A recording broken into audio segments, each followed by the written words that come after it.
And the talk today is going to be delivered by Nisha Mathew Ghosh and Soumitro Ghosh.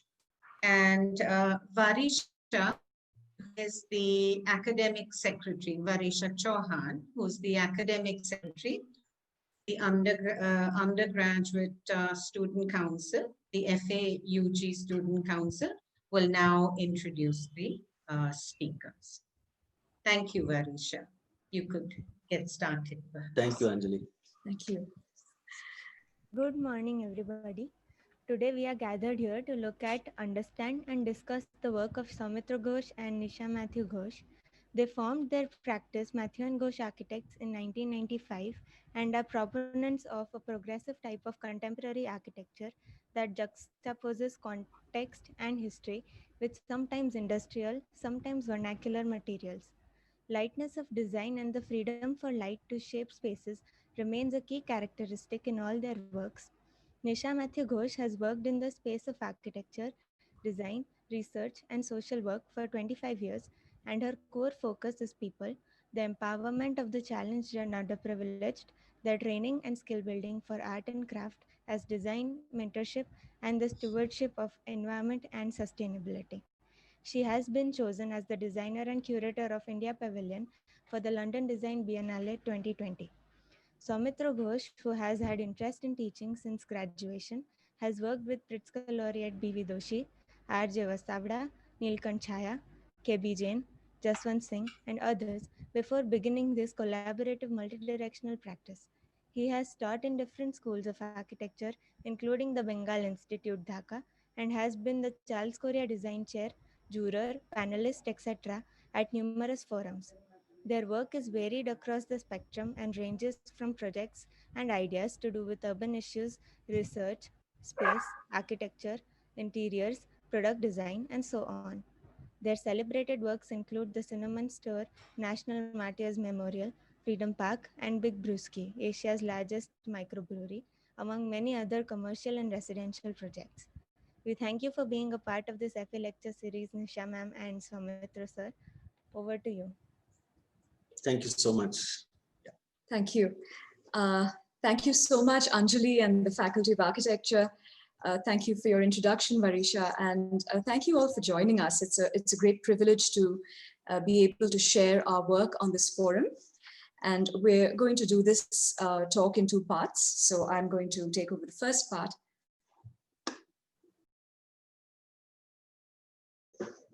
I was 11 years old when I acquired this rock, casually knocked open out of a rocky hill in Pahalgam when we went on a family vacation. The simultaneous presence and absence of matter fascinated me endlessly, and I looked up news of my once living friend in the rock in endless atlases and books. My collection grew slowly prior and post my fossil trip, as my geophysicist father on his vocation camp trips brought back a few stones every time for me and my sister. As the camp of stones grew, so did my secret excursions across time and space, supplanting the immediate with a sense of profound time. The architecture project parallels this discovery process in that the peeling away of the layers and the stratification of data reveal connected conditions of architecture that embed an inquiry, an investigative inquiry rather than a problem solving, an imagination of a future that is dynamic rather than static. The feldspars, micas, and the ferromagnesian minerals of certain igneous rocks form sodium, magnesium, and potassium soluble salts when attacked by acidulated rainwater. These washed in our water sources form salt at the sea when combined with other compounds.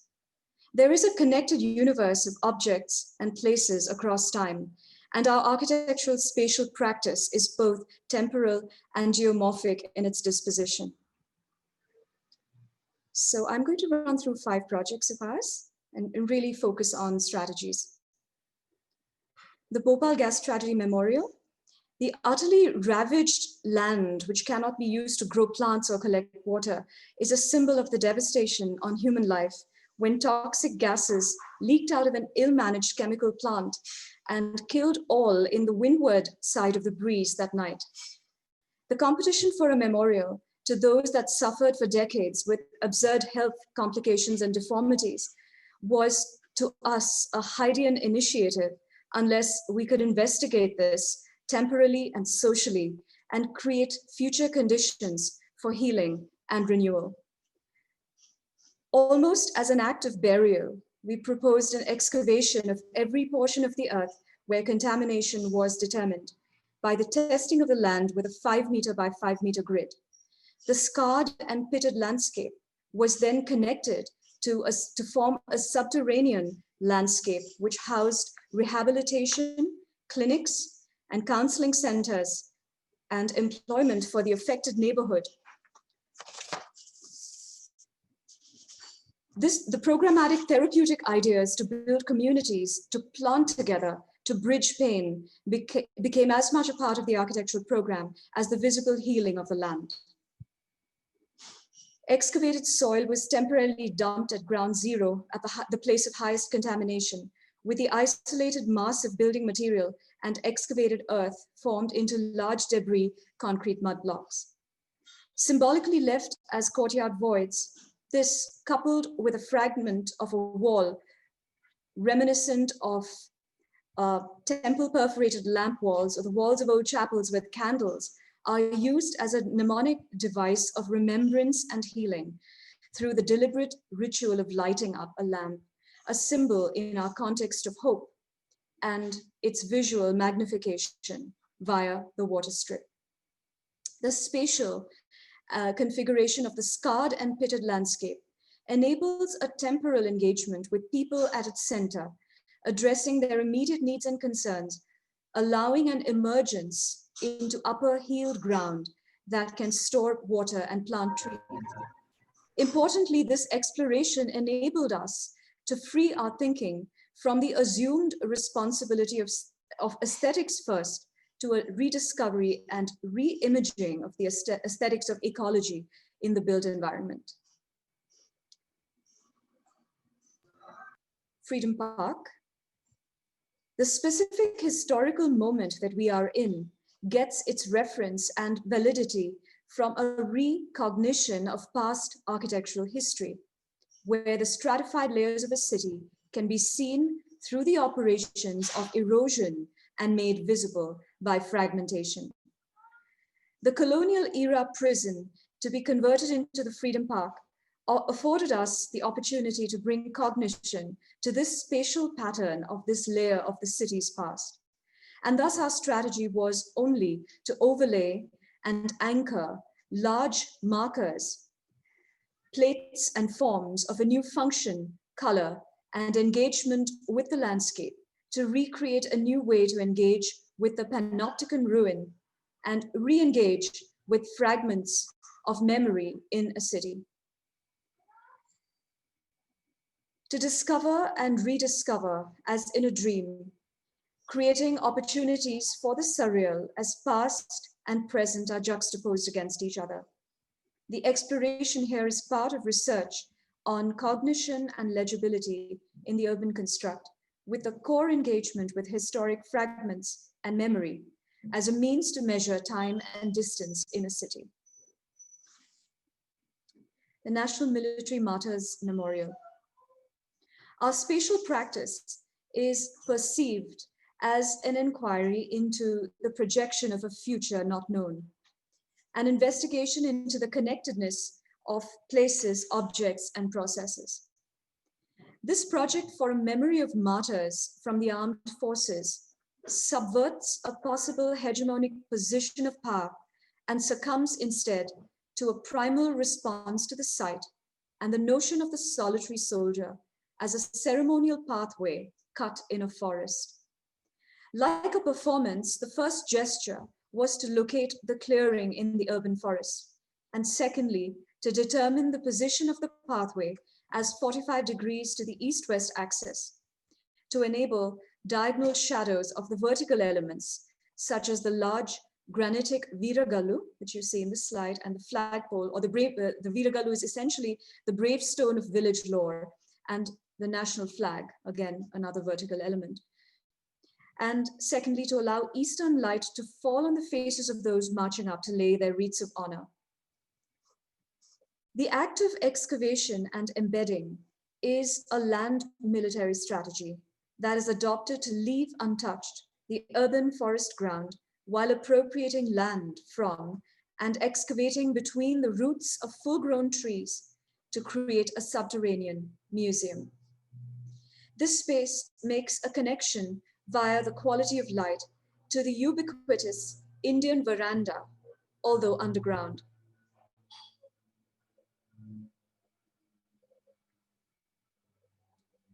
Thus, the architecture object is embedded into the earth and discovered as one meanders from surface to surface in a continuous loop that moves from former ceremonial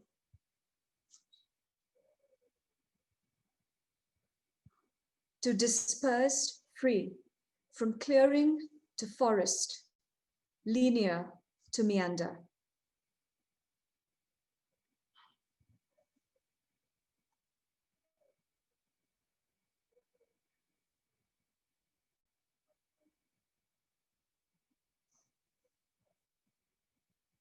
The Law University competition in Nagpur. We sought here to uncover the dominant narratives of the site by alluding to a geological and ecological history. The scheme references the basaltic pediplain in its delineation of the parts. The minimized and compact footprint is a meaningful barter for a new rejuvenated landscape where one may build accretively or as a whole. The notion of a superblock, which compacts building on the landscape, allows a maximal ecological restoration informed by architectural decisions that create built edges towards the inner courtyard and unbuilt edges towards the new forest on the top half of the slide and riparian corridor. Symbolic meaning by juxtapositions with nature informs the siting of the courtroom, which you see on the left-hand side of the plan, and unbuilt informs the siting of the courtroom in relationship with the library, which you see as an elliptical block, both of which sit across the court of orange trees. The tenuous relationship of the letter of the word and the word of the letter is held in a delicate, dynamic, and fragile equilibrium by the sloping basaltic plate of the court of orange trees, which is the void in the center.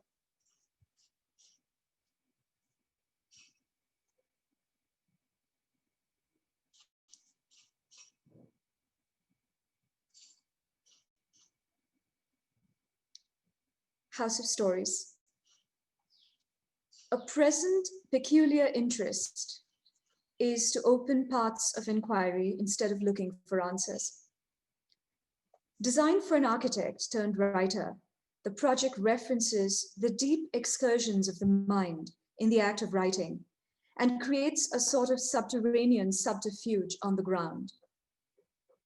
Yet, like a burrow inside the earth, this work simulates being hungry to capture natural light. A diurnal mapping of light from the early hours to evening through planar shifts and turns.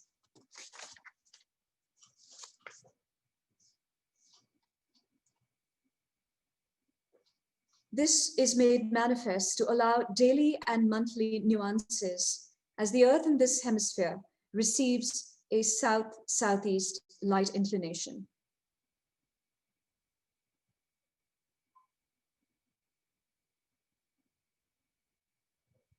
The immediacy of site boundaries and gates in a gated community is therefore made irrelevant, superseded and dissolved by recalibrating the house a priori as geophysical time linked with social behavior instead of historical. Therefore, what could be seen as idiosyncratic is a strategic reimagining of a dynamic projected light mapping via physical models tested in sunlight. The core walls of the central spine, by folding and shifting to enable the capture of light, enable a strong structural core in reinforced concrete, onto which threshold spaces attach with respect to the landscape. The traditional Indian house from north to south and east to west of the geographic boundaries of our country embodies a liminal space, which is the zone of exchange and interchange between courtyard and inside, street and indoor. This space is where the rhythms of everyday life play out. This space may be the veranda. This space may be the otla. This space adjoins the courtyard and is the fundamental need for shade where life gets enacted. This threshold zone between inside and outside, therefore, makes attachments to the core, spine, and postures to the outdoor landscape with an immediacy that must induce reflection at its most banal and perhaps a poetic discovery of our creator at its most poignant. Light is then only a tool to qualify the above relationships. The architecture project is a reflection of a specific historical moment and an introspection on a future imagination. I'll end here and over to Soumitro. Thank you. Thank you, Nisha.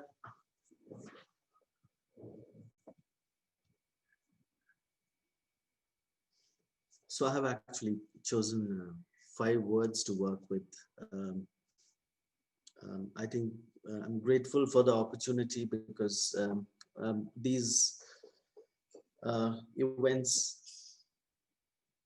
create certain amount of distillation of thought and also the opportunity to look back at work which has been done over the last about 25 years. So I'm going to elaborate with certain illustrations, most of it from our work, on these few ideas. The first being, since we have been mostly operational in the city space, sometimes in the suburb, so it has been actually a path between the center of the city to the periphery, and a lot of the projects are being certain public projects where it has to deal with the individual to a wider spectrum of the collective.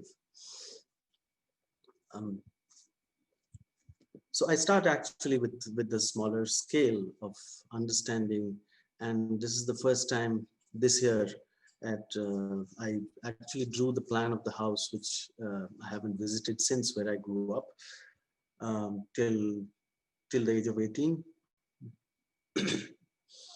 to see if it has had some traces. So the articulation of space at the level of the individual, I think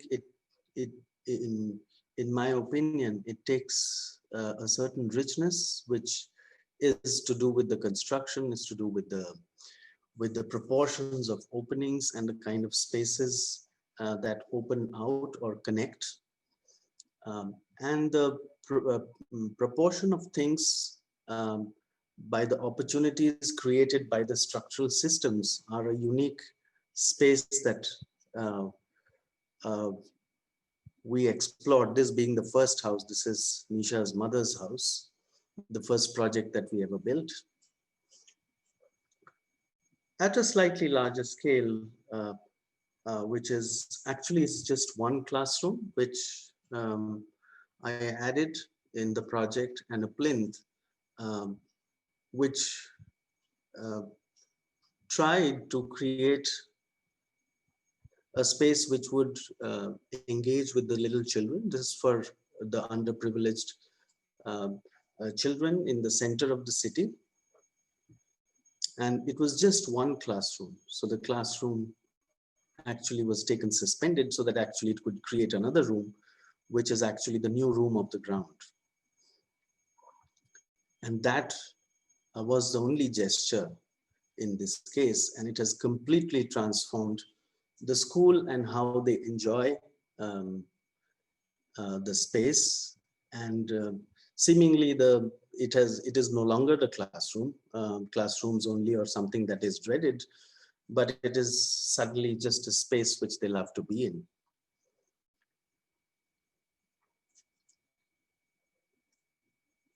The Baptist church, which was in a kind of, this is around 2002, it was really expected that it will get surrounded by buildings which are much taller, and it was expected. So the space for the people is just elaboration of the plinth in this case. And how the plinth rises to connect to a ground, which is the fellowship hall, which is at an upper level. And again, it descends down to focus with a very traditional amphitheater-like plan and a stage. But of course, the relationship is modified with the way it closes itself to the outside. Perhaps the largest site in the center of the city, the Freedom Park. It was imagined as a place which was recovered for people of the city as an urban park. And it would also be a place for rallies to take place and a lot of public events.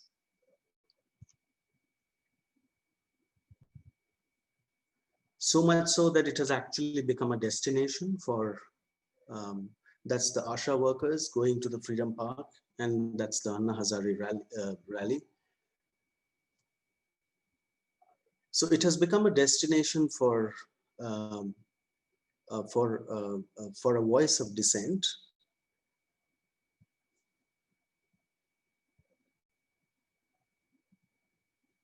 And yet inside, it is on a day-to-day basis, it continues to be a neighborhood park. On a more private front, which is, this is the largest microbrewery in Asia, which actually forms nothing but like a extended large square or a void, and the building is extremely thin.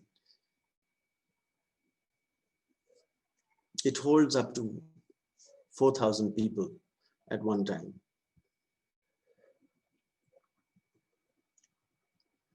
So it actually becomes something which is really only an enclosure in the simplest term.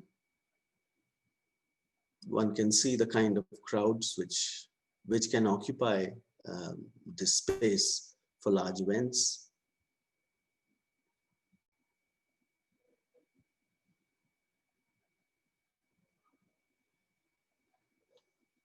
I'm glad that Nisha showed certain competition projects, and I'm also doing the same with a few projects, because the concern for public space and also kind of feeling the necessity and the need for being generous towards the public has been a kind of a position that which we have been comfortable with. And so these are certain projects. This is a science gallery competition where the whole idea was that a museum is not just a space that exhibits in within its walls, but it expands itself, it encloses, it steps down, it protects, and creates a very large space where different ways of exhibition can be explored.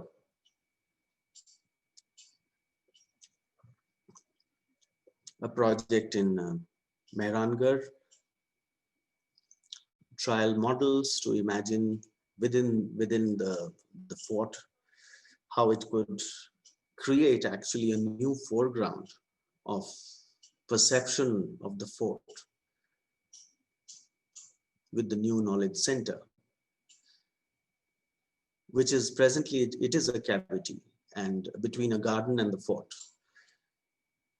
So it creates its own architecture, which is primarily about expanding this ground from where it has its very simple language within, but externally it just presents itself as a new ground to look at the city as well as the fort. And we are all familiar with the dreamlike quality of such spaces, almost surreal.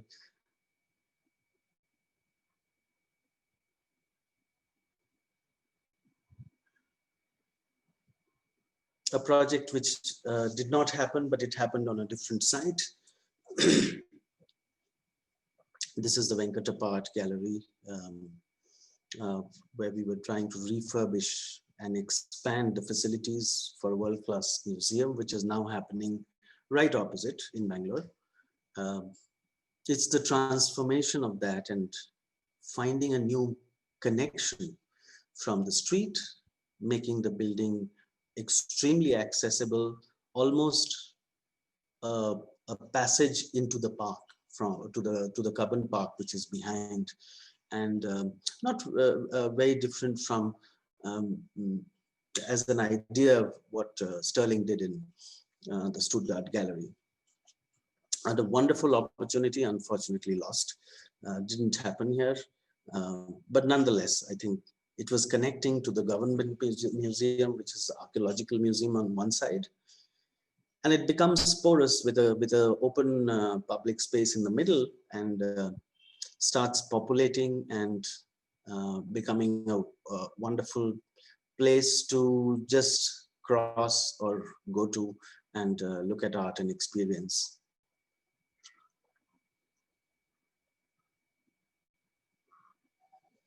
The Qutub Shahi complex with a knowledge center and museum, which is again underground, and it starts making, so how can one create public space which is so wonderfully rich, but within the building?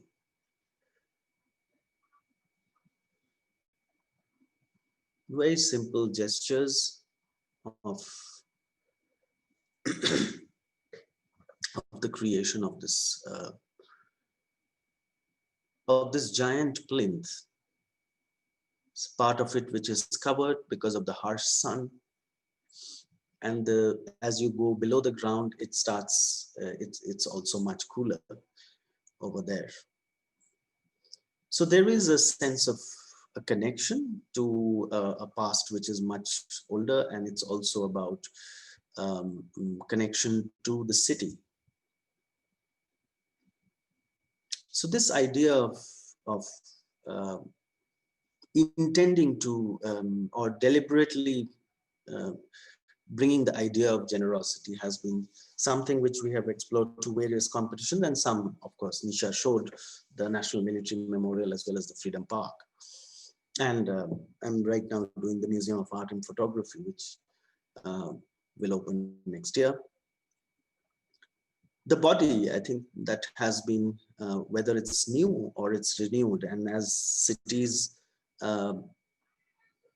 are becoming perhaps more sensible, they are actually also not only getting into the space of conservation, but they're also getting into renewing not very old heritage structures, so that there is reduction in how much energy we spend, and how we can actually live with those modifications.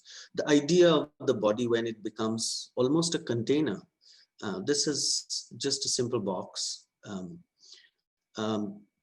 primarily because of the uncertainty and unfortunate uncertainty of how things would turn out in the surrounding. The building actually becomes a container with shafts of light, not very different from 3 smaller buildings, very close to each other, and bringing a quality of light which becomes then the internal space. So what one is doing, we talk about Corbusier's Villa Savoye as a kind of densified, almost a densified recreation of a streetscape and a cityscape. Here, the box, by its simple incisions, actually becomes a kind of a compacted experience, which is internal and yet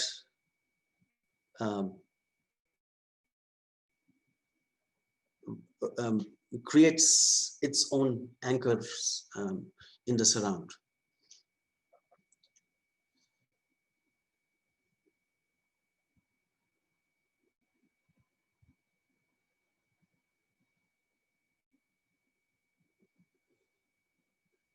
The body of the church, a simple enclosure again, which makes limited openings, a modified building, which is the right side building was exactly, the left side building looked exactly like the one on the right. So the canopy was removed, a little bit was added on the top, and a lot was changed within. So it's more a kind of a surgical procedure by which you can see that what has been removed from the building is in yellow, and what has been added almost as a new skeleton, which is in steel, while holding on to the old structure of the RCC frame.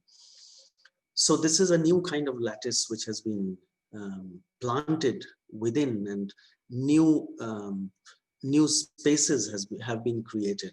Entire walls have been removed. Light has been brought in. Slabs have been removed so that the light can percolate to the heart of the building till the lowest floor.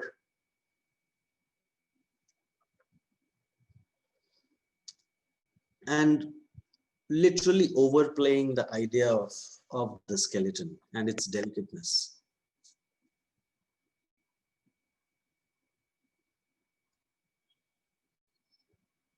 In the old buildings, we always wonder as to how buildings were when we look at old buildings, and this being a case in point, which is Cinnamon,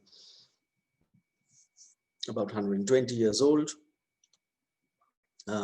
poorly maintained, also sort of mutilated for functional reasons when they tried occupying it. This was made during the 1890s famine in Mysore state, and boys who had been orphaned came here, and the trust kept them till they grew up, and then they used it on and off as part of their school for the underprivileged. Physically damaged, needing a lot of attention, with roots growing through the slabs and walls till the floor, and it was much deeper than what we thought. Again, the new skeleton is introduced almost in a similar way as the last project, which where the skeleton now tries to do only as much that is necessary for the technical requirements, because of the absence of wall plates, the deterioration of wooden beams and rafters. So it does that. It plays a role by which it would almost go unnoticed, and it comes back to its original life. And happy to say that if nobody knew about its condition, that one would think that there had been no architect involved, and I think that would be a fantastic appreciation of the presence and absence of an architect in such projects, taking care of all structural requirements and making tiny interventions, whether it's the skirting of the columns, which is a new intervention because of the rise of dampness, and relaying the entire floor with all the same stone, and using all the similar materials as that were used in the beginning. So something comes back to life again for the next few decades if taken care of well. The body is the project Nisha showed, the National Military Memorial, and this is from where we excavated the symbolic Veeragallu, a local tradition to honor the brave in the villages and kingdoms. And this is the quarry from where we excavated the giant stone, which is now up, and you'll see a few pictures. So it's about what happens when a body is so dense, and its presence is more than anything is its symbolic presence. The Veeragallu is a rock, a monolithic rock, and that's what this is. Almost 450 tons, going on a truck of 240 wheels. And the lifting process. So this solidity, I think what's amazing is the density of a symbolic element, which by its sheer size and scale becomes a presence. So there is very little footprint, but its perception is much larger than its physical body. The body, when it becomes, for technical requirements, a solid, the Museum of Art and Photography becomes a solid box, which is on the top, metaphorically capturing the idea of a great container. A great container which makes very little or limited effects, so that the focus is primarily on the presence of art, and the rest is forgotten. The structure which becomes the new skeleton. And the outside, like the water tank, the most precious material in today's world, it actually plays on that. It's a stainless steel facade, which is made like a water tank, containing the huge pressure and the capacity of art within.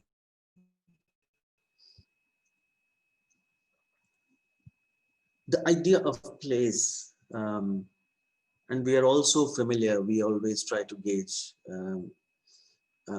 where somebody is from, and I think most of us have lived in at least minimum 2 places, if not more.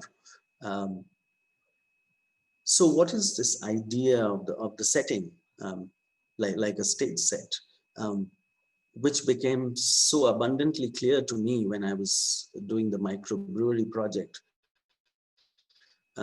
because it also turned out that It's a leased land, so it's a project which has to last for about 17 to 18 years safely. And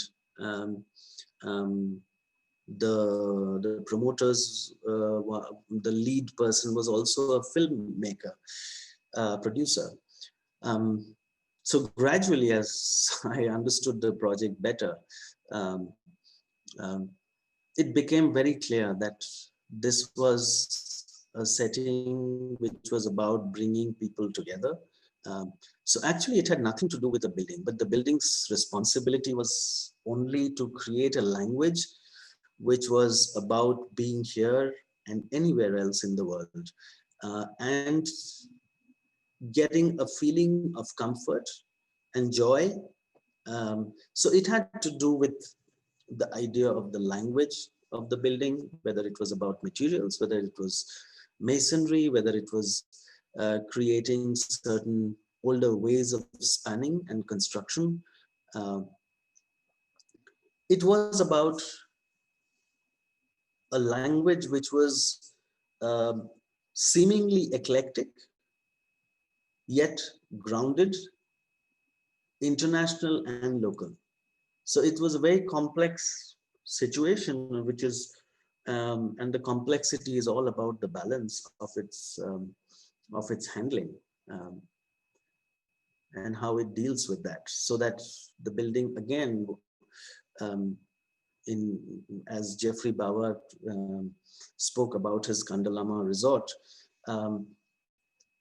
he longed to see the day when the green would consume the building, and that has already begun here. And I'm glad to see that it is really consuming the surrounding.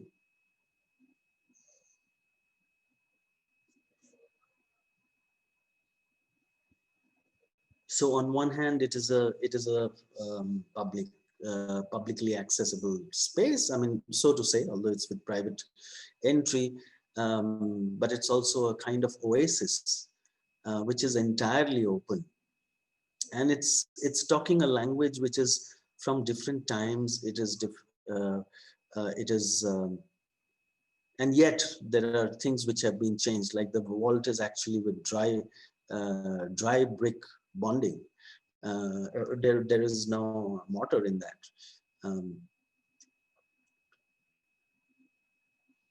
So there is a connection, but one is not really sure. And I think but there is a level of comfort. So it's about the setting of creating a time and a place.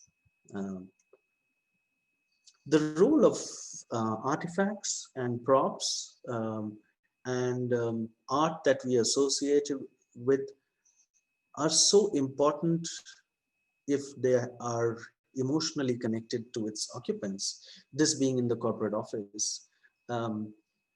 So in the courtyard, and certain amount of art which occupies, it gets its own feel and a language. So again, the building is actually trying to only be a container and withdraws itself from, it only creates opportunities. The building is about creating those opportunities to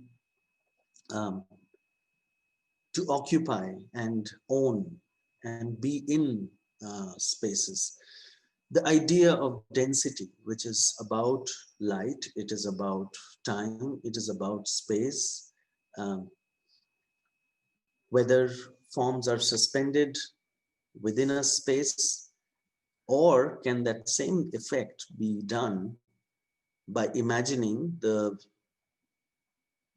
large volume where light creates the same effect. So we know about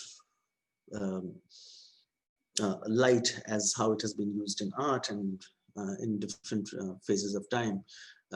This actually opens up a different idea of, because space is nothing but a creation of its periphery. So what one is actually trying to create is this void, and one is trying to then create with the void is is perception. So while the exterior is more about public perception and association, it is on the inside, it is largely about individual experience. And the dramatic possibility of punctuating something which is such a non-material, which is light.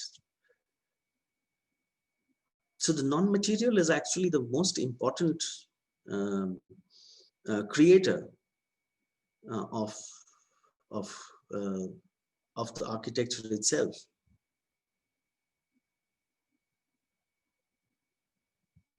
It manages to open up, it manages to just transform.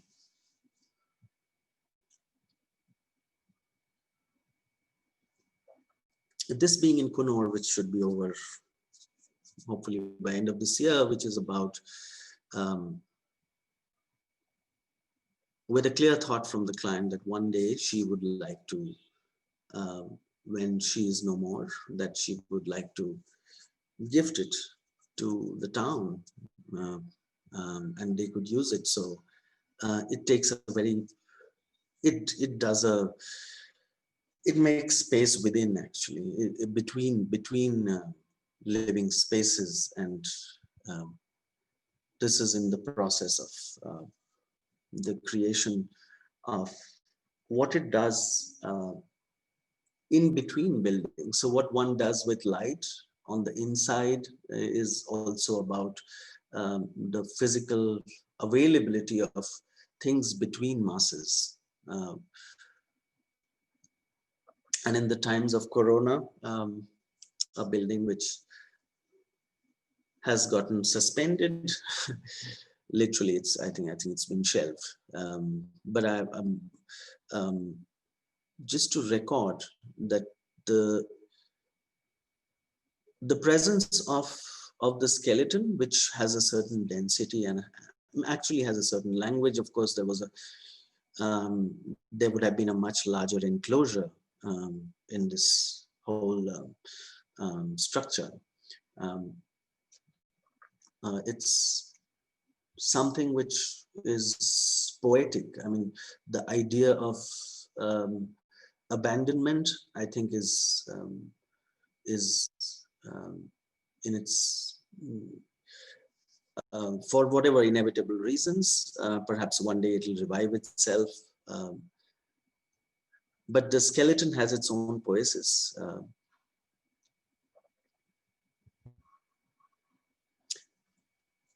The movement through buildings, and this is the wonderful work of Nisha. It's a life-size tiger, which is her artwork. And so I choreographed with Abhishek Dasgupta, the photographer, the movement of the tiger into the house of stories, from the outside, almost from the wilderness, to the inside of the house. So what happens when an animal, so does it do a Buñuel on the house of stories? I guess it does, and I think that's a deep-seated fascination of the possibility of again being no longer being lived in, and that tigers would walk through the house within, and how they would command the space within.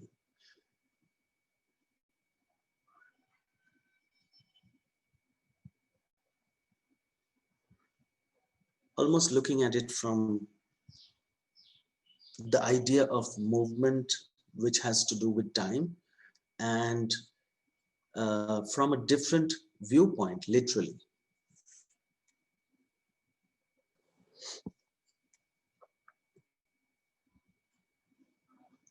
The last point which I want to conclude with is about durability and endurance, which is more to do about details. I have often wondered, of course, there was symbolic meaning to the vegetables and the fruits and the idea of good life, and but in the pre-photographic time, what was this obsession with with the idea of detail and realism. And we know from the perspective of architecture, the Western climates being rather harsh in terms of being cold, that precision and protection becomes extremely important. Right.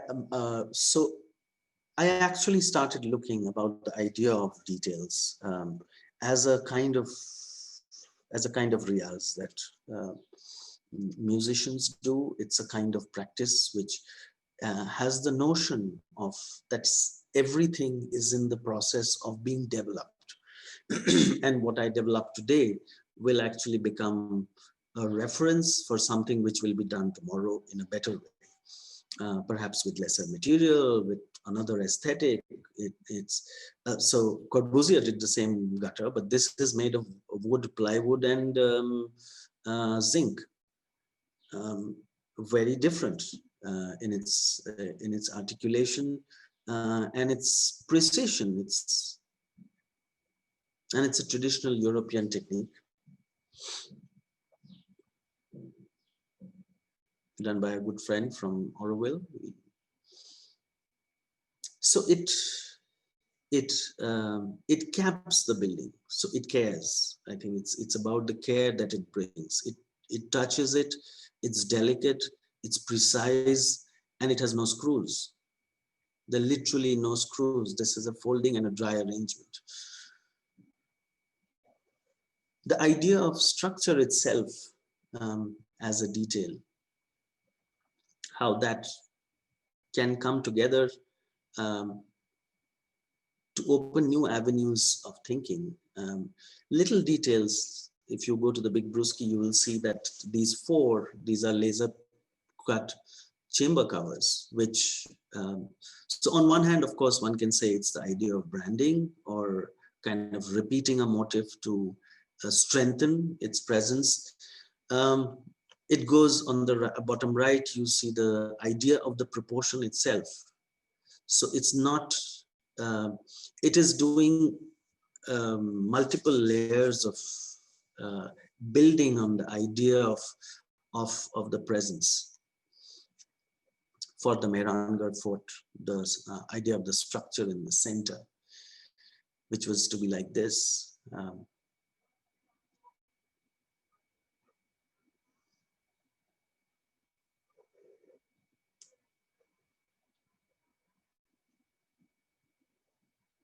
Or of this little primary school, which sort of hovers above. And the plinth is a little detail. So where it becomes concave is where the entrances to the classrooms are. So they would come out in large groups, so they get a large space and children can sit around over there. And it has worked beautifully because it's something, the whole space is occupied. Even if you look at the column, it's only later when I was again revisiting Alto's work, when I realized that the column, which was just to protect the children from getting hurt if they were not looking onto the steel column, it's actually a wrapping of solid wood, which creates a scale, and it also creates the softness and the warmth at the level at which they are present. And the working spaces are nothing but simple shelters. There's the classroom, the section of the museum, which gets a structure which is based primarily a core from which you have extended cantilever. And it's quite misleading as to the amount of steel that seems so large, but I think the beauty of in this is to create column-free spaces for the art galleries. This is being worked with B.L. Manjunath, who's a good friend, for the structure. So what it does is to create this volume with optimal presence of framing. So the detailing of this becomes very interesting and a wonderful opportunity.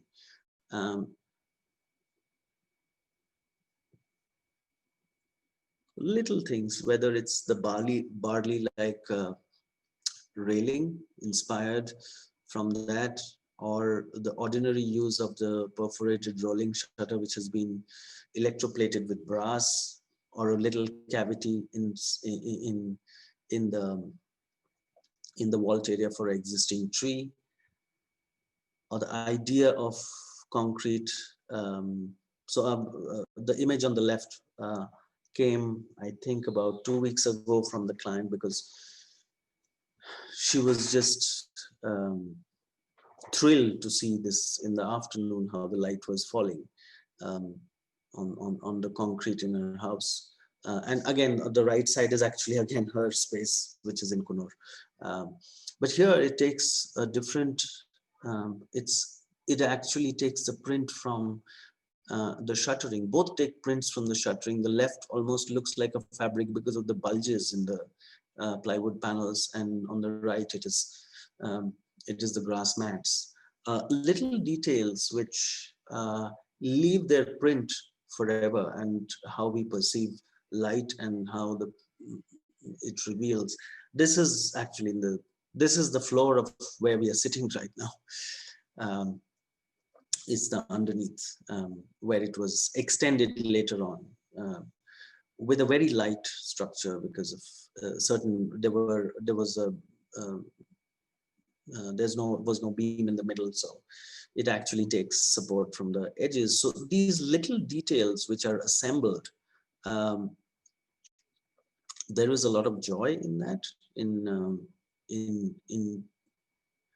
crafting these things, and goes on to the details of a light. I've done a couple of them. I'm doing the bison light, which I think you'll see on Instagram. This is called the sextuplets, which is the bar light, and how it is detailed. Also tested, I think, in terms of suspension. So the left side was an interesting test that we did, how we will actually suspend and how it will look. So works quite beautifully with the kind of pattern that it creates on. So these little things have become so much closer to us, especially in the last 6 months. This being our space where we are sitting, surrounded by architectural drawings and art and books, and how what is within close proximity is suddenly revealing itself, because we have far more time to spend in environments where we always plan to spend time, but now literally we spend the whole day in this space. So little details warm up when given the chance. They are present. They also repeat itself. This is the old favorite slide of mine, how we almost talking like cyclic movements of history and time, how our emotions too are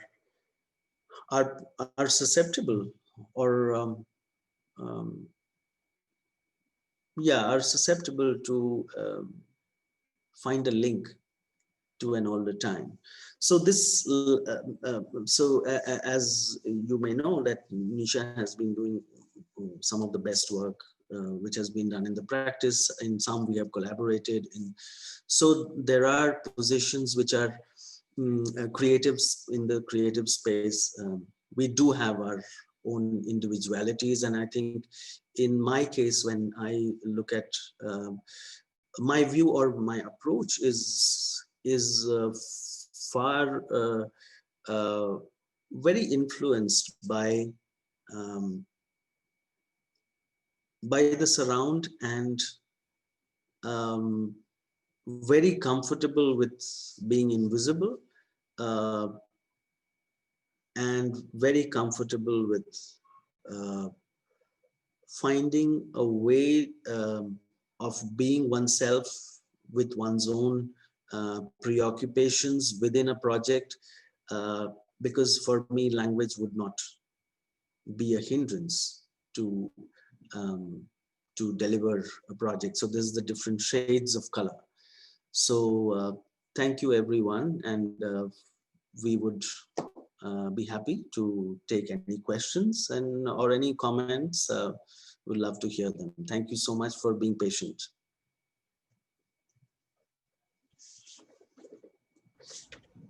Thank you, Nisha, and thank you, Soumitro, Thank you.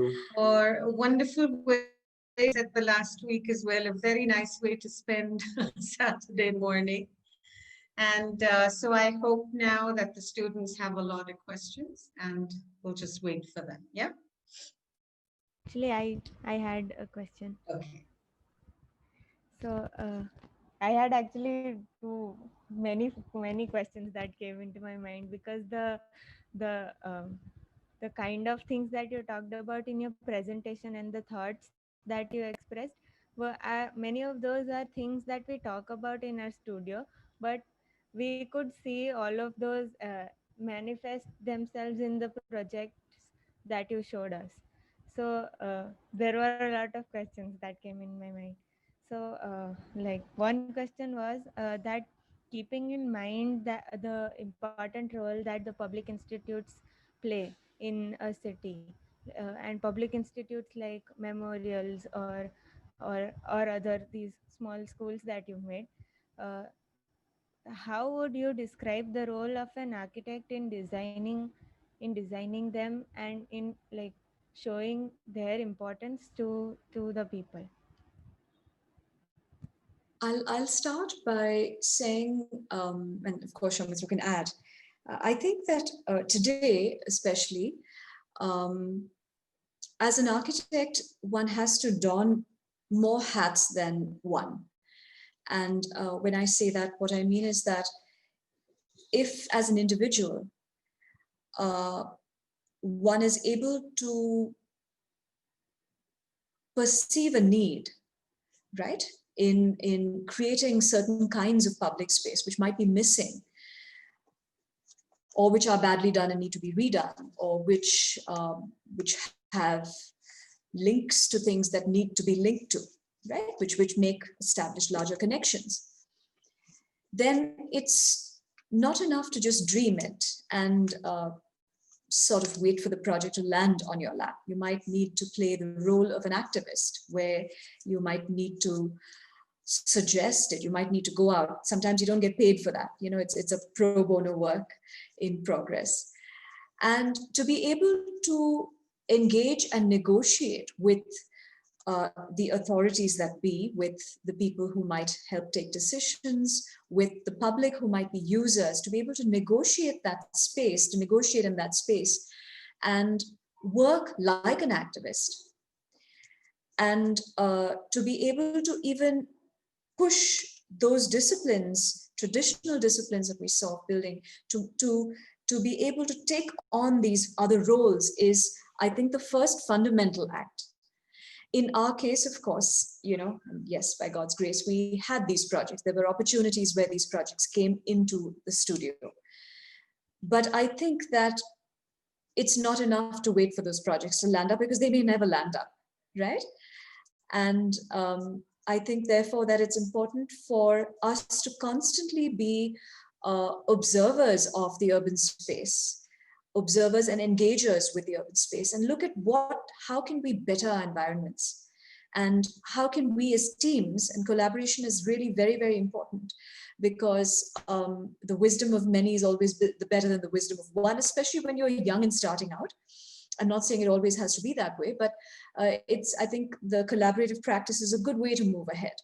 And to be able to move to that level where a practice can be realized, even as research or as a built possibility. So that's what I would say with first, and Soumitro might add something more. Yeah, I think in terms of I request whoever is comfortable with putting on their videos, because I think we are feeling a little bit lonely here with only names. Certainly. What about the others? Yeah. Yeah, since it's not we would have loved to meet everyone. Another day, the time will come. So, yeah, practice. Other than um, I think as projects, I think every project is a negotiated condition.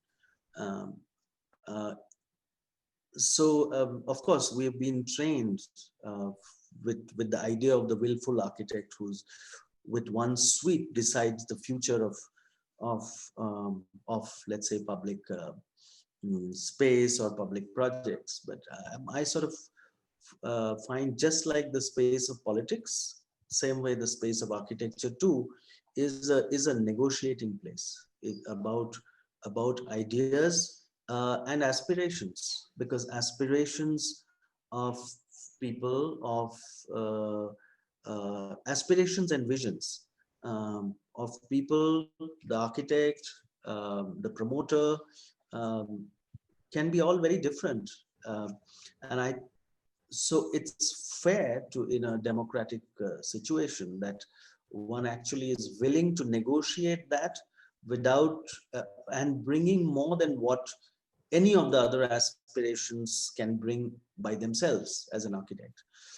So I think that is a good space to be in. So that makes you also far better connected with people. Um, it's also a position of empathy where one understands um, the the compulsions or biases of other people, but it's also a conversation with them. So I think that's a good position to be in, rather than making a master stroke of a project which rides sort of almost is a singular uh, act of only one person's satisfaction. So there I sort of differ from what we have learned about the almost but of course it comes from a different time. I mean, if we talk about, let's say, Kant's um, uh, kind of persistence of language, which continues through across projects, which is a tool, but the times were far more um, um, there was lesser difference between aspirations of people and the architect. So I think that's where our times are a little different. Our experiences are more widespread. Our as a people, our aspirations are as markets have opened up. It has also opened up various things, so it's no longer really possible or fair to have just one view. And I also want to add about urban, about providing urban space is to cultivate the art of being perceptible or having a sense of what people need, what communities need. And a little example I'll give you is that we lived in a little isolated spot in a certain neighborhood in Bangalore. And all of a sudden, a builder, a large sort of a housing society which had acquired an adjoining area, paved the roads overnight and developed sites and sort of, sort of tarred the roads and, got all their infrastructure ready for their future building activity. And suddenly this whole neighborhood of Koromangala, which is so many kilometers, across, at some point of time, people discovered this. And it became the most exciting morning, evening, and afternoon walking spot for people with dogs, with children, with cycles. It was just so exciting to see, because then you suddenly realized, hey, this is what we don't have. We have parks with boundary walls. We have grass where you cannot walk. We have benches which are not comfortable to sit on. So to have the pulse that resonates with the communities around us is very important to cultivate. Yes. Do any of the students have another question? It's good to see some of my students from the studio. Hi to everyone, and Yes. Hi, I think Nisha's mom is online and Abhishek is there online. Hi everyone. So So, we have a question in the chat box actually. okay, So, what is the thought behind the entire public building being underground, other than how we understand it being climate responsive? right. So I think interesting question because I don't think we spoke about the um, actually that the National Military Memorial project went to the Supreme Court for clearance. It had stalled for almost 3 years because it's actually it was where the barracks were. We did find a little foundation of a barrack. In the 50s and 60s, it was still there, it seems. And we also found about a 2.5 feet or 2 feet diameter cast iron British water pipe below. Um, the building was actually above the ground earlier. It was above the ground in its initial proposal. Now this place actually is about 6.5 acres, is very popular with everyone in the surrounding.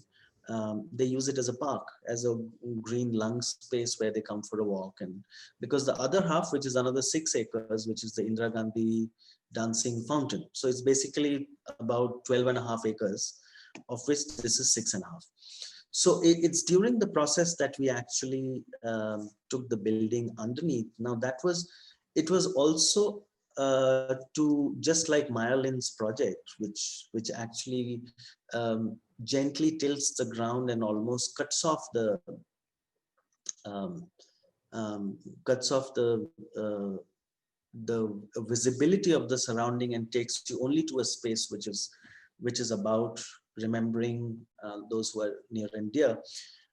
Here, actually, there was need for two levels, which was um, because on one level, which is the upper level, is only to pay homage and an idea of remembering them, while the other space is actually more of an exhibition space. So to separate the two was an idea, and by doing this, we are able to keep, we have a wonderful garden and wonderful pathways, and now much better than what it was, not just physically, but also designed and landscaped. And so the idea of taking it down was to actually de-link from a ground which was sacred, which they have actually now named as Veera Bhumi, um, that the sacred ground shall not hold anything that which you need to quieten yourself and take yourself to an isolated condition and then come out again. So it was actually to create these two layers of experience, one being very symbolic and of a greater idea of respect, and the other being a space where you can talk, you can, it's a far more public space which is actually hidden underneath. So it's layered that way. Of course, there are climatic advantages, and the biggest thing that you save so much time. I don't have to draw elevations, of buildings. It's a retaining wall. I save so much time. I think in the case of the memorial to the veterans of the Vietnam War in Washington, there is also this sense of to earth we return, in cultures where burial is the common way of dealing with the deceased. Right. It's that as well, you're sort of going into the ground. Yeah. Very powerful. It's a beautiful Yes. memorial. Yeah. But there were some other projects. In fact, I had the same question as well. I mean, because there were some other projects which were also kind of dug into the ground. And, right. Yeah. So I think one was the one at the Qutub Shahi complex, which was, of course, I think when the pressure of an older landscape and an older pattern is so heavy, I think, of course, I think you're right. I mean, I've been thinking as well. My first underground project was in school. in my final year. That was in Istanbul, between the Hagia Sophia and the Blue Mosque, in the garden. But there has been a preoccupation, and I think my first underground project was actually in semester 5, with Chaya and Leo Pereira and I think Kiran Pandya. So there could be something deeper. I am not denying that there could be some kind of inherent, liking for, withdrawing from the ground itself. I think it's also climatic. Sorry, Anjali. Yeah. I just want to say the climatic aspect of it, particularly there are so many models in areas like Gujarat, which are very hot and dry. You have all the step wells, yes, which is a combination of various things, also the collection of water, and so on. But yeah. Yes, I wanted to add though that I think it's a posture that the project needs to take. And I think that the first time we actually did a project which went underground was at the Minto Hall in Bhopal for a competition, where we really felt that if we had to look at this heritage structure, then you couldn't see it without its foreground. And one had to look at the foreground as a part of architectural history. And therefore the intervention to the river was really to sink and recreate the foreground, so that was the first time we really engaged with this.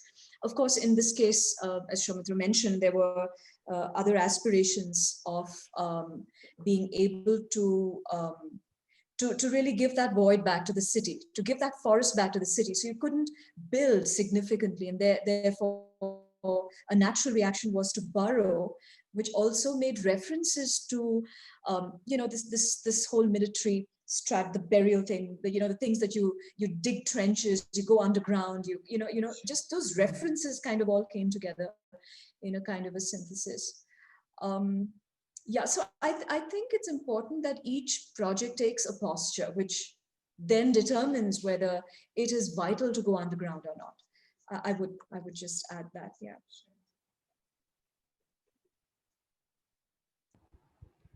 Yeah, I think that's a good question. What does publicness mean to you? Is that the question I should take now? Yes. Has this, okay. I think this is a big question that I am debating for myself about what does public mean? We generalize it so much. And I think in the Kurula Varki Forum, I think there was a interesting comment, I think by Arindam, one of our classmates. And he talked about how we generalize, and I think it struck me quite significantly that we as architects generalize or assume that public is this homogeneous entity which is going to populate our 3D sketches and then in real life. But it's not true. It's and he spoke about actually about how it would not actually be right to assume that public is one body. Actually, it's a composition of people with different backgrounds. It's people coming for different purposes, and just leaving space open is never going to make sure that people will actually occupy it in constructive ways at all, or they may not come at all. So I think there rises the question of this idea of whether voids are adequate in to perform for the purpose that we imagine. Sorry. No, I think we have to go much deeper than that. We have to imagine publicness as a more eclectic and a democratic mix. So it needs to have different kinds of scales. It needs to have different kinds of extensions of experience.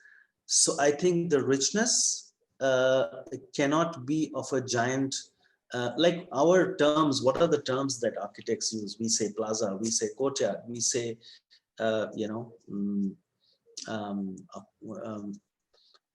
are just a few terms, and we assume when we say that term, we imagine that life will play out. No, it will not play out. It will not. You have to curate it. So I think that's where the richness of has to be initiated into the project. Public has to be understood as a composition of diversity, and it has to be understood as a composition of a wider set of aspirations. Nisha, if you want to add anything. I just wanted to add that there is, I think the matter of linking and linkages and connections is vital in successful public space. From a square like the Manik Chowk in Ahmedabad to some of the Maidans you see, to some of the European medieval squares, there is a very strong possibility, I think, that if you link right, if you create the opportunities to link, whether visually, physically, symbolically, or actually ideally a combination of all of these, then I think the chances of success are far more than seeing it in isolation. So I think I want to bring a question about our perception of the city and what is the role of, I mean, this is a self-created question now, about icons, architecture as being iconic, or its capacity to create, its capacity to influence people. So in some ways, I think we need to understand that different kinds of there are, and this has been, I think, a grouse of a lot of people who are who complain about CEPT. I mean, I assume a lot of us are students at CEPT right now. Is that why do we work on, let's say, projects which are either emotionally loaded? Perhaps, so maybe, I mean, are we prone to undermining an architecture which is in the mainstream, which is about, let's say, very pragmatic needs, which is a hospital, which is an office, which is, architecture has to move in every direction, and no architect who's operating in any space is less than the other. Just that the challenges in each are different. And one has to be good at everything. I think that's the important challenge that we have.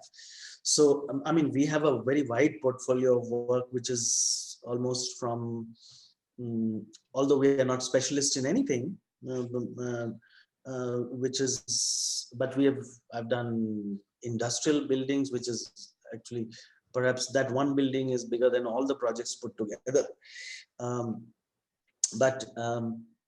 It's about different kind of questions and priorities which take precedence for any kind of project. And you are dealing with aspirations. One has to take one is to enable oneself being able to deliver in the best way possible, being ethical and professional about it. And on the other side, respecting that the outside world, or let's say where the projects happen, requirements are different. So my favorite cases are Bollywood movies. So one is a period film. So I should be able to direct a period film. I should be able to direct a blockbuster. I should be able to direct something else. That shows my capacity.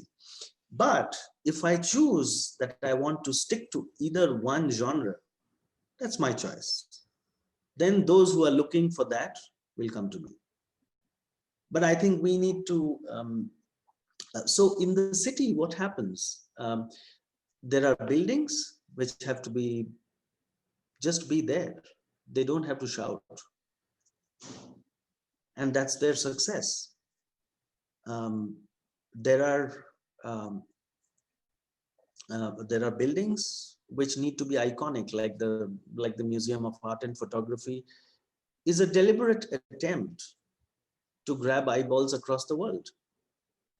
And that's a requirement, not by the client, but I understand where it comes from. I mean, this whole thing about Hal Foster and Rem Koolhaas, this conversation about what is this art space, whether it's a box or it's a decorated box. And so these are bigger questions about the understanding of the city and why the architect has to be supple. So I'm not surprised. I mean, in some ways it rings the bell of what Corbusier said. I'm an acrobat. I'm thinking, although we are doing a different kind of acrobatics, at this time, he was talking of almost breaking certain borders and ideas. Although his buildings have the richness of the old, inevitably, almost sort of distilling it. So our reactions to projects in the city need to be rather specific. We'll just take the next question here. Thank you, Jay. Thank you. Yes, so Dhaval's question about detail and the overall. I would say that I think it's fundamental that when you establish your overall intention, that detail is intricately connected with that. So there are some things that are already predetermined when you take a position, when the architecture or the decision or the intention takes a particular strategic position. There are some things that all detail flows out of that. So it's important to really see, and that actually establishes a set of boundaries, so that you don't just go overboard and the whole thing ties into one story. Right? So I think that, I hope that question gets answered. I think if I understand it right, it's in the context of an older building. So I think one thing which we need to understand about history is that... That's this question, yeah. I think we want this one, yeah. Sorry. Yeah. So I'm on Dhaval's question and then Nupur has also written. Yes. Okay, I'm sort of attempting Nupur's question. So this is detail and overall form. Yeah. Okay, detail and so I think I'll try and collapse both to make it quick. When we look at the work of the Renaissance masters, so I mean, what has happened is that we see buildings as from a particular time. But at the time when they were made, they were already breaking the bonds from the past. They were actually moving ahead with new structural systems, whether it was the Duomo in Florence, they were making fantastic moves from the past, using that technology and yet moving further. So I think that's our role. Our role is to progress. I mean, why do we say that we have so much to learn from cultures which have been let's say, if I have to do a little project in, let's say, Rajasthan or in the heart of Kerala, and I try to understand, let's say, or even if I have to go and do farming in any of those places, I have to take the wisdom of generations of that place. So I think if one is talking about the wisdom, that is also true of architects. And I think it was quite not easily learned. It took a long time because the idea of apprenticeships in post the Renaissance time, where you would work a lifetime and you are 50 or 60 years old before you actually build, because you're learning from the master. So I think that idea of wisdom and learning from cultures, we have to see in the architectural field that progresses in technology and finding a balance with resources that we have and what is local, or so that we have to make progress. So if that, and that's true even, so we have to work with lesser material, we have to work with practical conditions. And if one looks at older buildings, what, let's say, Scarpa does, which is a creative conservation, which says that I'm here and I am as much myself as I understand you or your earlier building, and tomorrow somebody else will have something else to say. So I think that's a good space to begin, that we do not fossilize conservation as an exercise. We look at optimization, because I think the challenges have changed. The realization, or almost, let's say, which is more recent, that the world is sort of overgrowing itself in terms of population and resources. So if that puts a certain pressure, then these are new conditions we need to deal with. So that our dealing of history and conservation also has to come from that space, and has to be seen as something which I always compare it with, you know, would I like to take the picture of my grandmother if it's on the wall? I don't have it, but I'm just saying that that because she's not looking good enough, that I'm going to put some good makeup on that. I doubt it.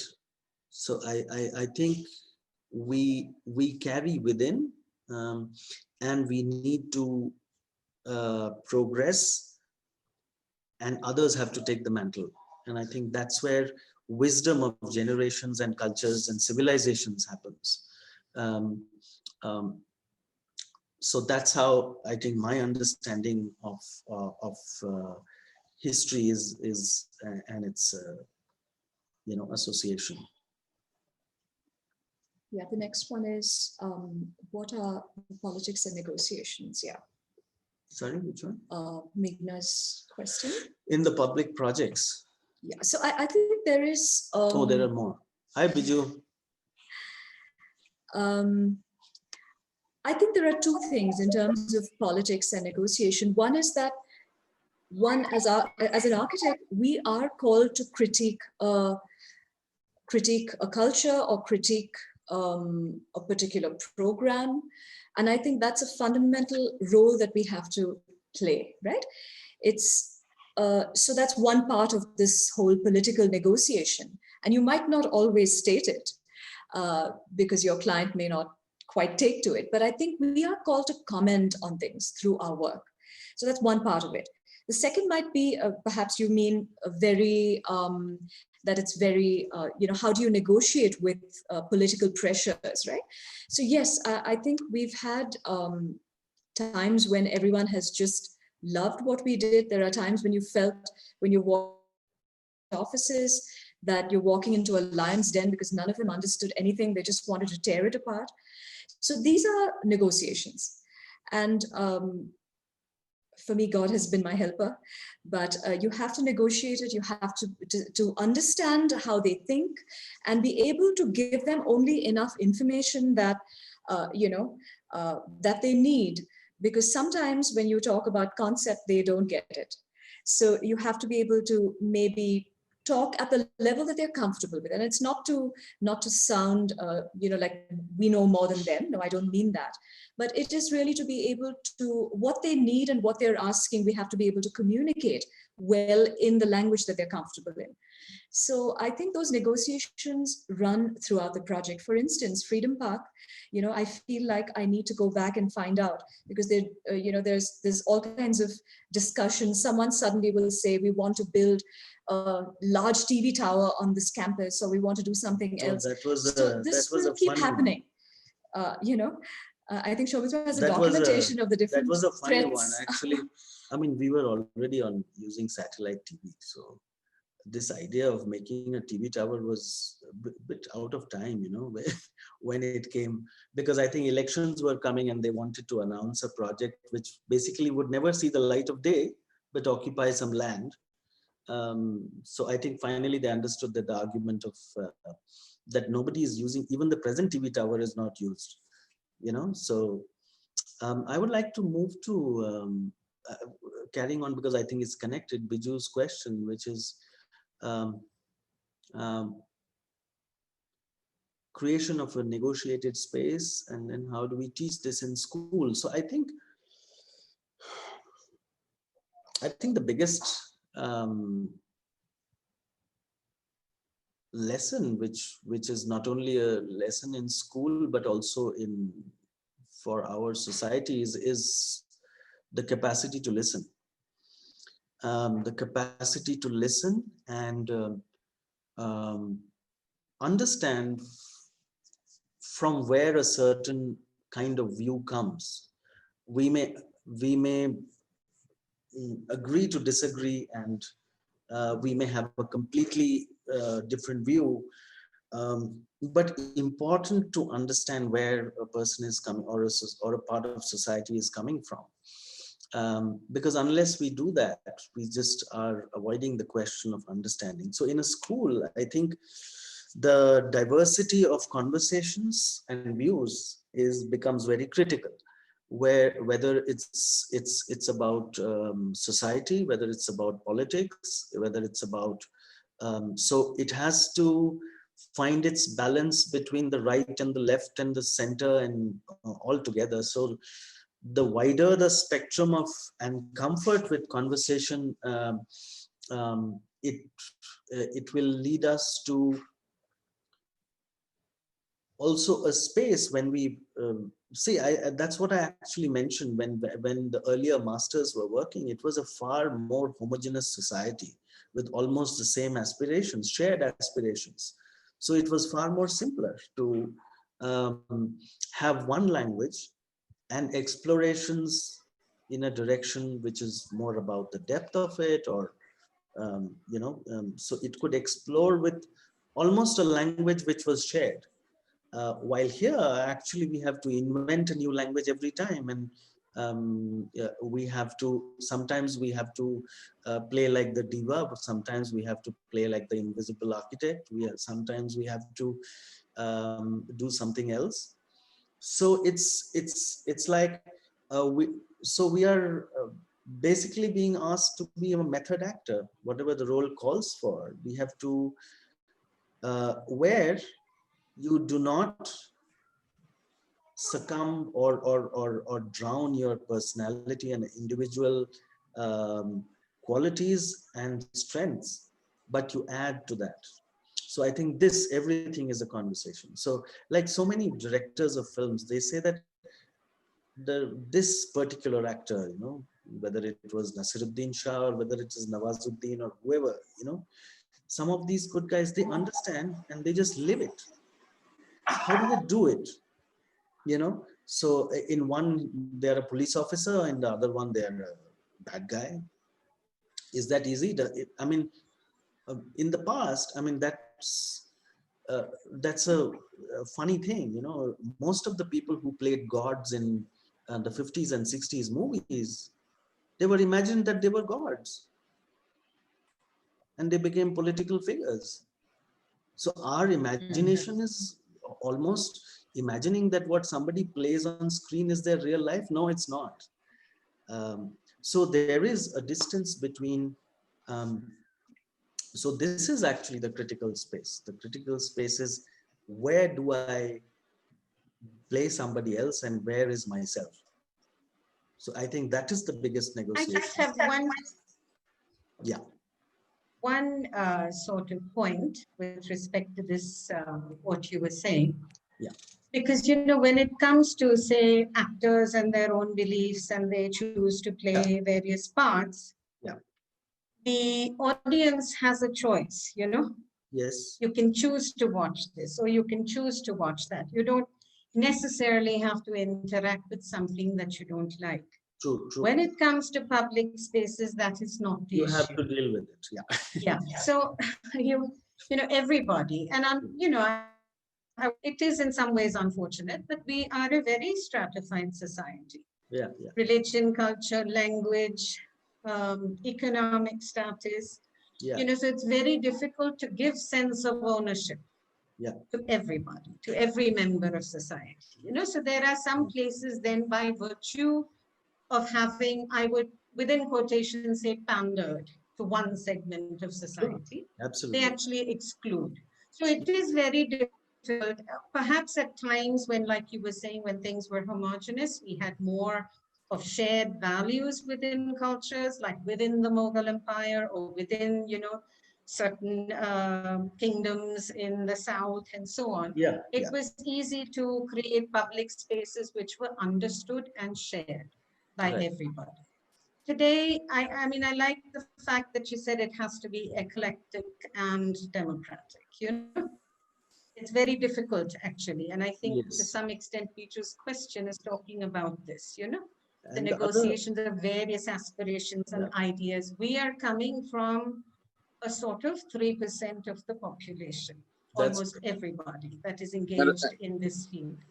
So and, for the and students, what I feel, like you were saying, if they get to experience different ideas in the course of their education, and the main thing would be for them to have their own ideas by the end of it, their own sort of understanding of what architecture.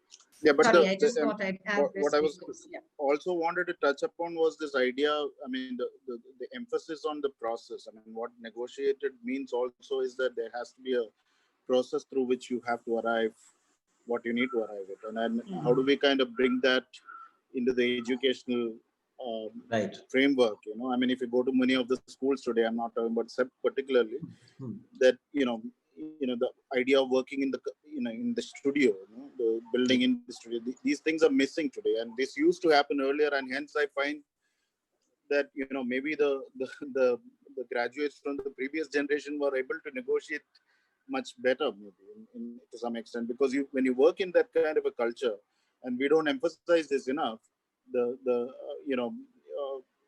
and that through that you kind of discover yourself, but you also discover your society. You start to kind of engage with others, and to me, the practice is all about that in that sense, and tectonics, craft, everything becomes your additional layer which kind of comes in. But then if you don't have the skill to negotiate all these, even the craft, right, I mean, to be able to kind of execute it and get it, make it a reality, becomes extremely challenging.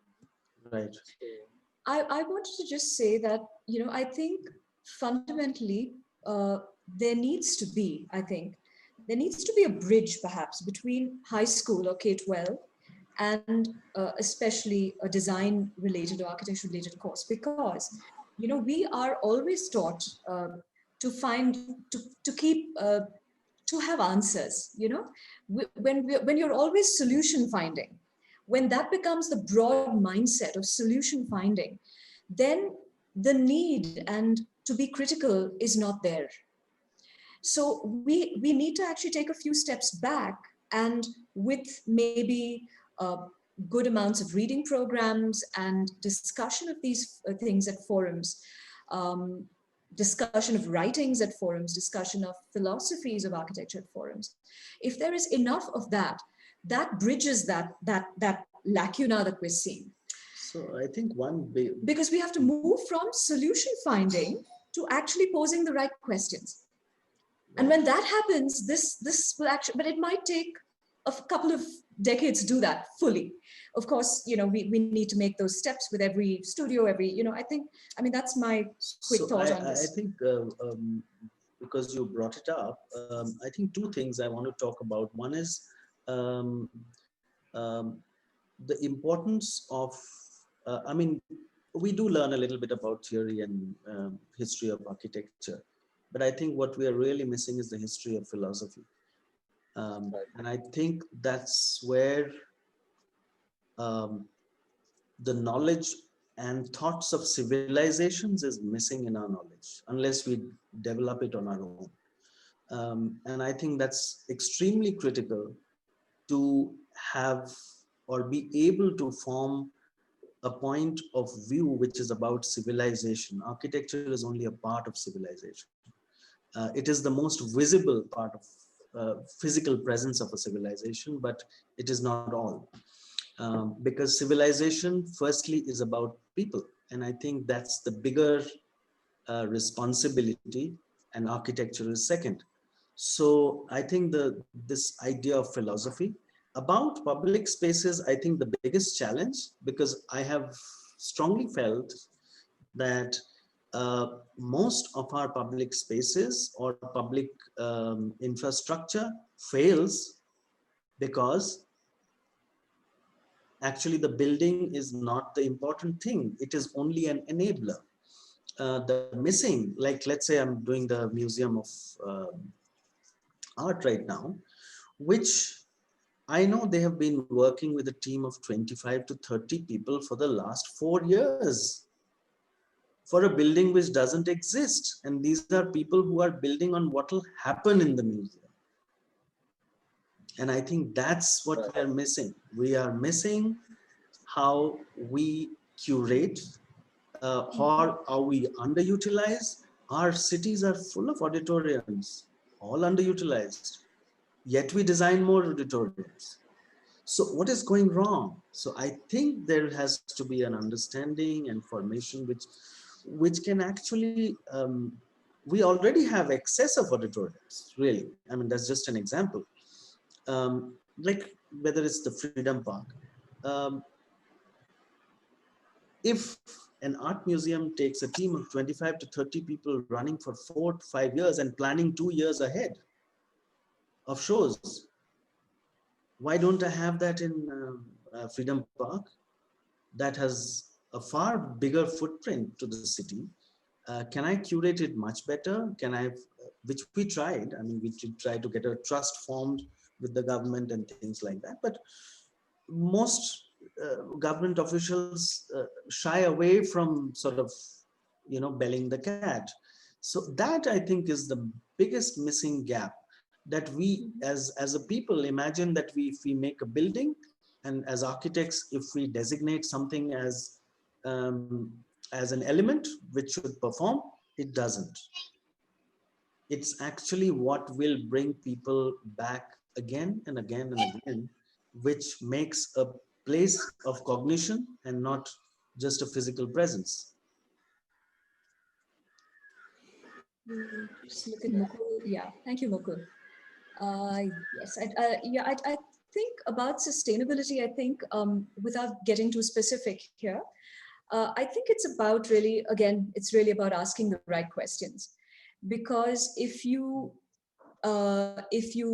dissect it and say, well, I'm going to use this, these are my different energy components, and this is where it's coming from, it might not quite yet be sustainable, as the common complaint that buildings that sort of get these platinum ratings are not always, when you really examine them closely, there's a point-based system which people have commented on these things.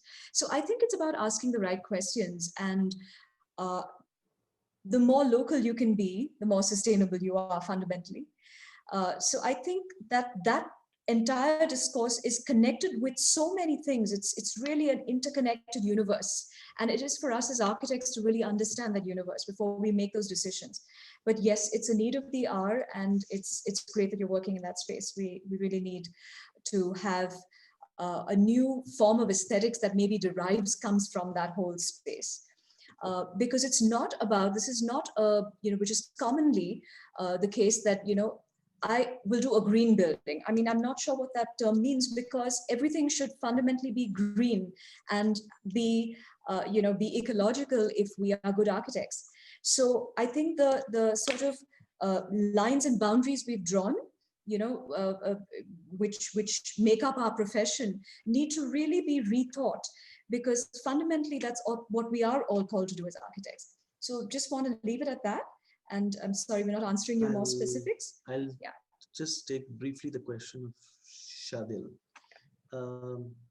Yeah, I mean, this is not on a lighter note, but on a serious note, actually, about how does one talk about the educational program, what change. So I think the process, we have moved from an apprenticeship model of an earlier time to a formalized program. it's not easy to do that. It's not easy at all.